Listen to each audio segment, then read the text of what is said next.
Team Diyosa signing off. Ako si Daddy. At ikaw naman si Mami! Mami! You're my daddy. Yes, you're my mommy. Sexy. Sexy. Para medyo bagay na tayo. Every day, I love you more each day.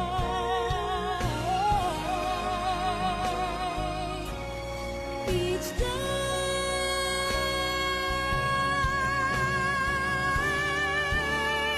Till I met you, oh, I never knew what love was. Till I met you, this feeling seems to grow more every day. I love you more each day, each day.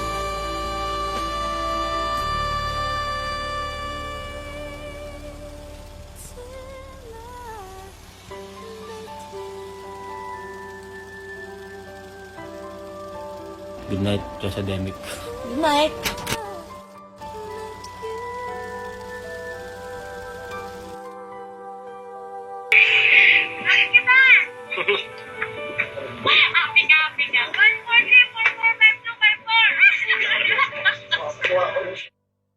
At to Jomar Lovena, ayan, salamat. Sobrang salamat. Mag-1 year tayo ng December, pero sobrang dami kong natutunan. 1 year sa vlog pala, pero sobrang dami kong natutunan sa'yo. Mula 24 hours jowa challenge hanggang sa mga last na vlog natin. sobrang naging masaya ako. Nakakainis. Naging memorable yung journey ko dito sa YouTube. Nagsisimula pa lang ako. Thank you sa pag-guide sa akin. Gusto ko rin magsalita about sa amin ni Jomar kasi alam kong maraming naghihintay, ano nangyari, bakit nagkaganon, bakit wala nang vlog. So, nandito ako magpapakalalaki sa inyong lahat. And so, nandito ako para magkaroon tayo ng closure lahat. Kasi, hindi biro, para sa isang taga-subaybay. Para hintayin kami, manghingi ng update, umasa, ganyan. Lahat tayo umaasa, hindi lang kayo.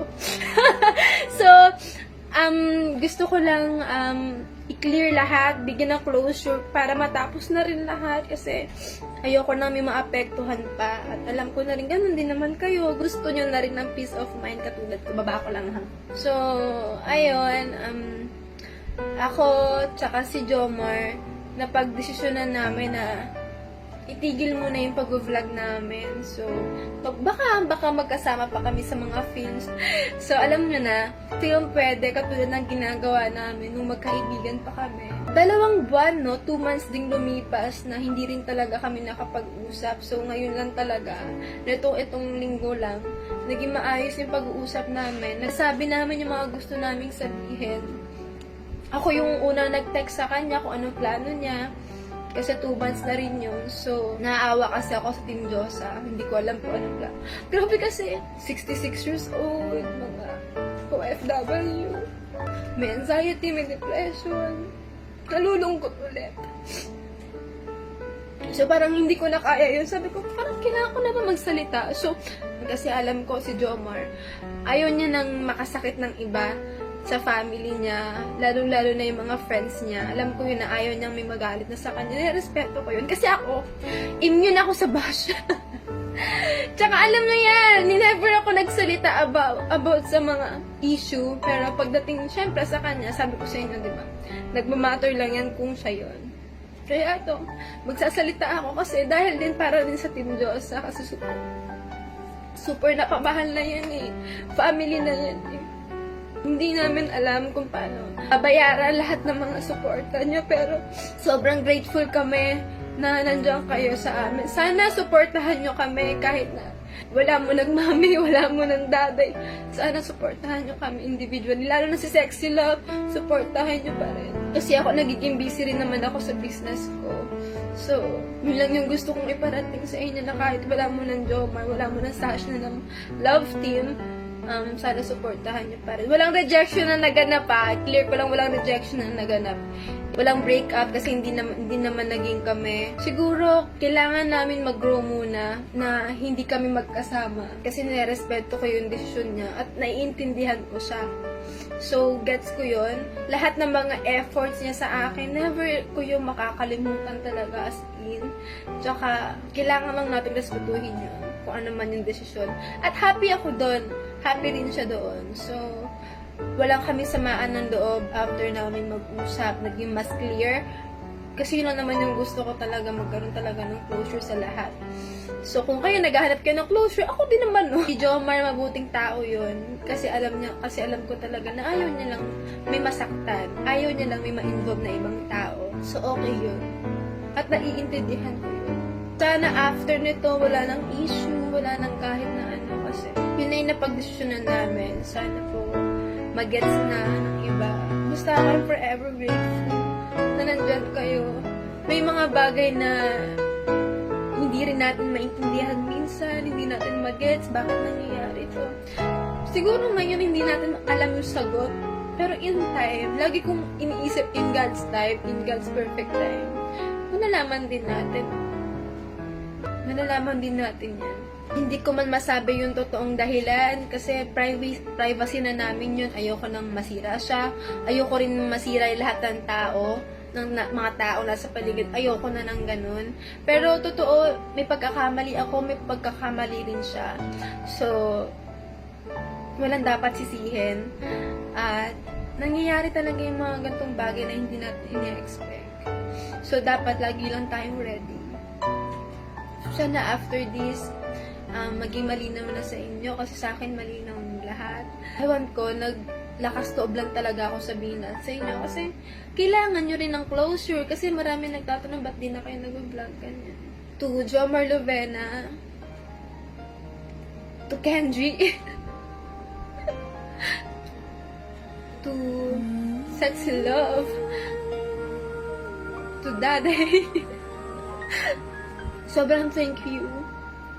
Tsaka, siguro dito muna magwawakas ng journey natin as love team at as sexy love, as mamay, daddy, siguro dun muna. Pero sana marami tayo napasaya na tao.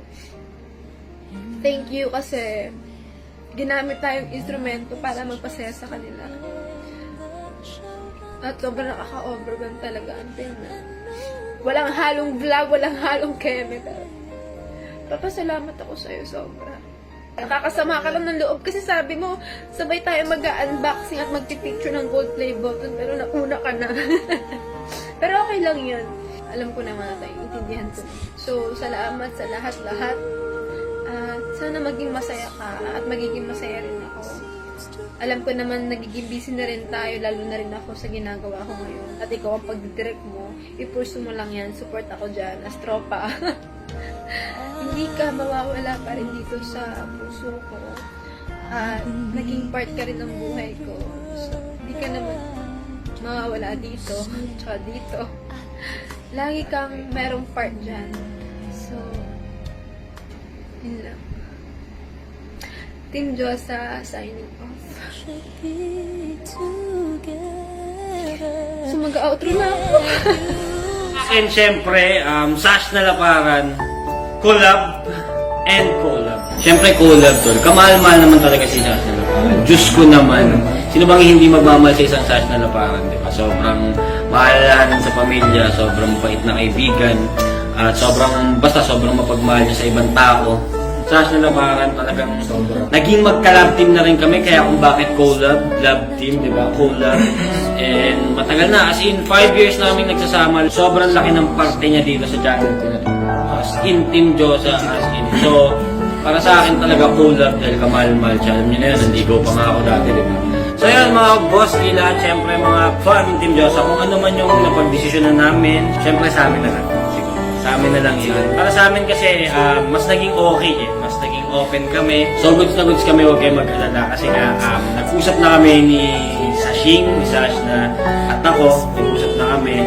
So maganda yung napag-usapan namin. Para sa akin ngayon, mas okay kami ngayon. Pero sa amin na lang. Kasi syempre, kahit naman YouTuber tayo, syempre hindi natin pwedeng ipakita lahat ng mga ginagawa natin dito. Syempre, pero may pag-uusap kami ngayon na mas naging okay kami at nagkasundo kami. Kung huwag kayo mag-alala, syempre, kung may nalulungkot kayo, pati kami nagkasama, Diyos ko, pwede pa rin kami magsama sa collab, sa film. May mga paparating din kami, syempre, Madam CEO sa Nalaparan. Siya pa yung nagbigay mismo ng mga pao sa amin para gawin yung film na gusto namin gawin. Yun, isa siya doon, shoutout sa'yo, Madam CEO sa Nalaparan. Syempre, wala pang Team Josa noon, may Sash na lang, may Josa. Syempre, support pa rin. So, yun, collab and collab, both. Syempre, malay nyo, di ba? Meron kaming gawin ulit sa film. Yun na yan. So, yan, para sa akin, Sash Nalaparan. So, yan, collab and Sash Nalaparan, collab and collab, syempre, both yan. So, yun.